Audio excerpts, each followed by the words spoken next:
Actions to restrict voter access for people of color have been gaining ground for more than 20 years, but over the past few months, after record Black turnout in the 2020 election, there is a new push for voter suppression, with bills for new restrictions filed in 43 states following persistent allegations of fraud made by former President Trump. As part of its series on the state of race, the battle over voting rights will be explored in a virtual discussion organized by GBH and the Boston Globe in partnership with GBH World and the Boston branch of the NAACP. To tell us about the program are the Boston branch president, Tanisha Sullivan, and the executive producer of the series, Linda Polach. Thank you very much for being with us, Linda. Thank you for having us. Linda, put this topic of voter suppression in the context of what you've been trying to accomplish in the series. Well, I think all along, with the help and guidance of people who know much more about this than I, people like Tanisha, we've taken issues that have really come to the forefront over the last year in particular. Most of these issues have been around forever. But they've taken on new urgency over the last year. So once every month or so, we take on one of these big topics and explore it. And I give full credit to Tanisha for months ago anticipating that this issue about voter suppression would really be a hot topic right now. I think our timing is perfect. I mean, you just hear now about the resistance throughout the country to some of the gains that have been made over the years. And now there are many efforts. I think 43 states now have legislation that work toward, some would say suppressing the Black vote.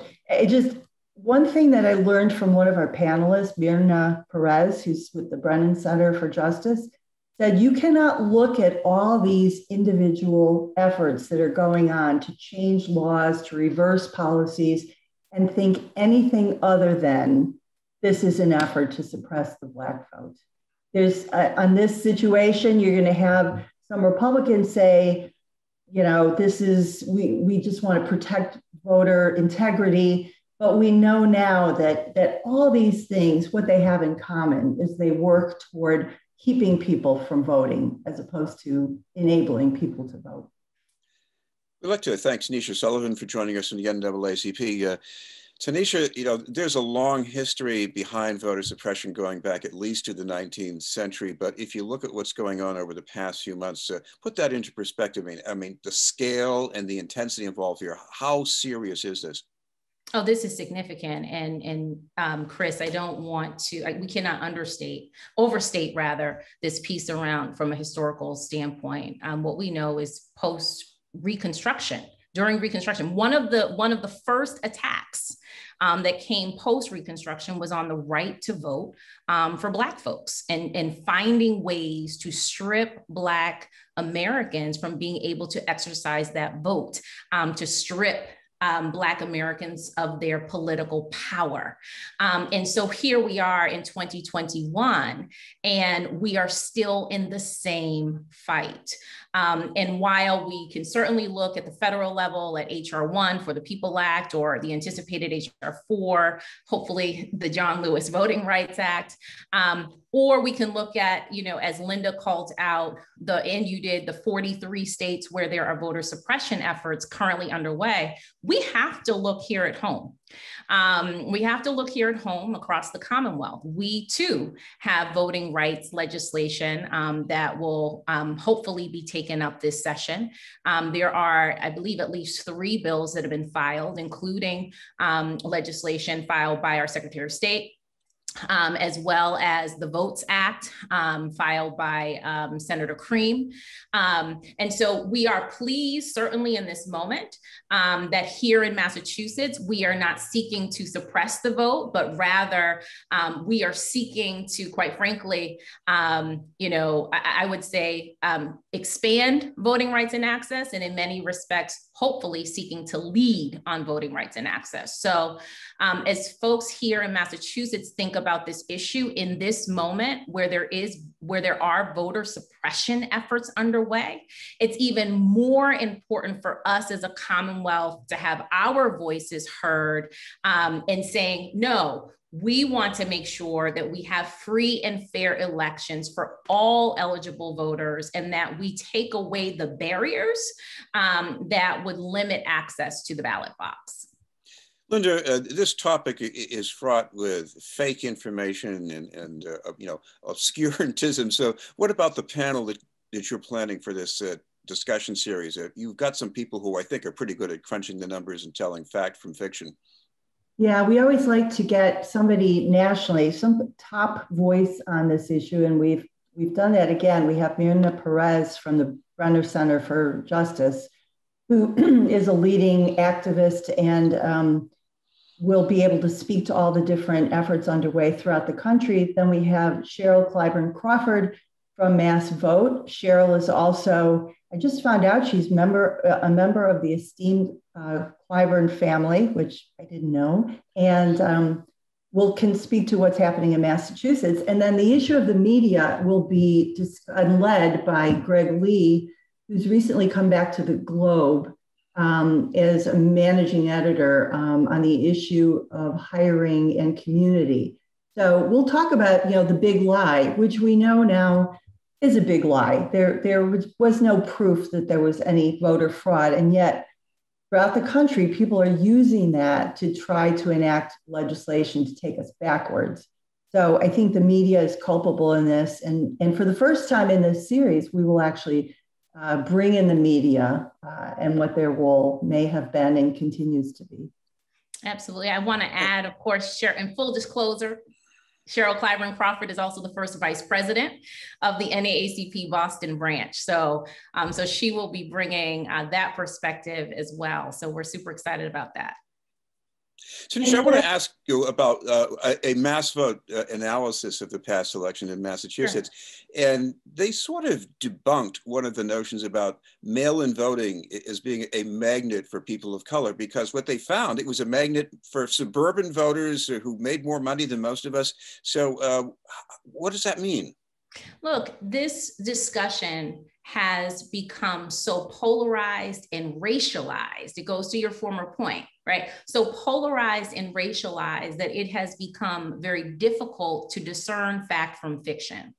And there are people who would have us believe that, creating greater access to the ballot box is in some way going to target one particular group versus another, when in reality, in fact, those of us who advocate for fair and free elections, those of us who advocate for voting rights and access are advocating for Americans, period, and helping to ensure that our democracy remains strong and remains hopefully inclusive. And so it is important that we have accurate reporting, certainly on the media front, but also that we have advocacy organizations like Mass Vote that are putting out data-driven, research-based information so that we can debunk, again, fact from fiction.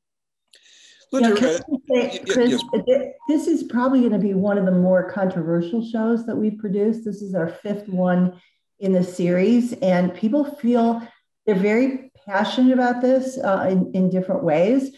We typically ask the people who sign up for the event to submit questions in advance, and we also take questions throughout the program live. I've now looked through 80 questions and we have over 1,300 people who have signed up to be part of the event, and we can still take more. If I can make a plug, up until through tomorrow, people can sign up on wgbh.org/events, State of Race. But there are 2 things I note from the questions. There's a lot of confusion over voter ID, and there's some sentiment on one side. What's wrong with asking people to produce a voter ID to vote? And then others on the other side who will say, not everybody has the means and access to acquire that. So the HR1, the bill that addresses some of these, is pretty controversial to some people. To others, it seems really very basic, automatic voter registration, which would which would allow the government to sort of automatically register you unless you opted out. I mean, I think there are a lot of things that I learned about efforts that are underway, and we can help kind of educate people or at least bring them into the conversation on these things. But it's not, while we all look for racial equality, there are people who do not see some of these things as fair and proper. And so we'll kind of debunk some of that and talk about that. And the other thing I've learned from the questions is that the majority of people who are signing up for this event want to know, they want to know more about what's happening throughout the country and in their state, and they want to do something. So a very important part of what we're going to do tomorrow night is tell people, if you're interested in getting involved, if you feel like you as a suburban mom out there have no way of changing things on this front, there are ways and things you can do, as I know, Tanisha knows. Yeah, so a couple of things that I want to just put here in the space. And, when we were conceiving of this particular series, it was really important for us to be able to identify topics where we could go deep. And it was no accident that GBH, World Channel, and the Boston Globe was working in partnership and collaboration with the NAACP, because we do recognize the important role that GBH has played in this space in getting correct information, fact-based information to our community as a whole. So that's one. This is about going deeper than what you might get in a 2 to 3 minute spot. Really, really important. The second, to Linda's point, is around the action. And for me, I am absolutely focused on what's happening at the national level, certainly concerned about what I see happening at the state level in other parts of the country, but I'm more concerned about what's happening here in the Commonwealth. And so it is my hope, unapologetically my hope, that as a result of this conversation, that we have more Bay Staters who take an active interest in learning about what we can do here in Massachusetts to shore up the access to the ballot box. To Linda's point, we have, some pretty, what I would consider to be some pretty straightforward, pieces, parts of these various bills that are on the table, but even here in the Commonwealth. In the VOTES Act, as presented by Senator Cream and her team, and as supported by organizations like Common Cause and Mass Vote and the NAACP, is, really an advancement of voting rights and access for those who are incarcerated. Here in the Commonwealth, those who are incarcerated for certain crimes actually do have the right to vote. They're not stripped of that. But the question becomes, what is the process we have in place to ensure that they can exercise that right to vote?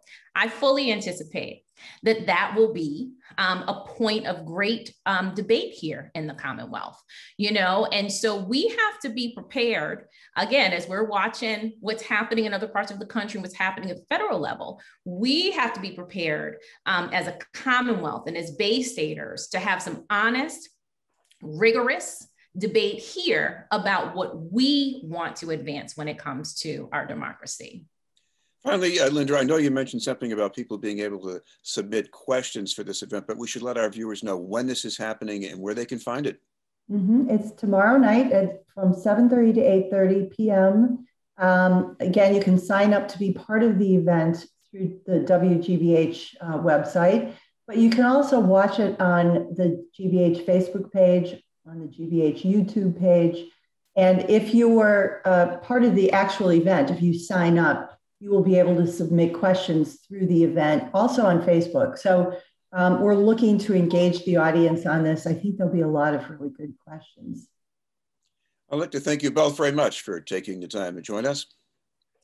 Thank you, Chris, as always. Thank you. That was Tanisha Sullivan from the Boston chapter of the NAACP and Linda Polach from GBH. We'll have more news in just a moment.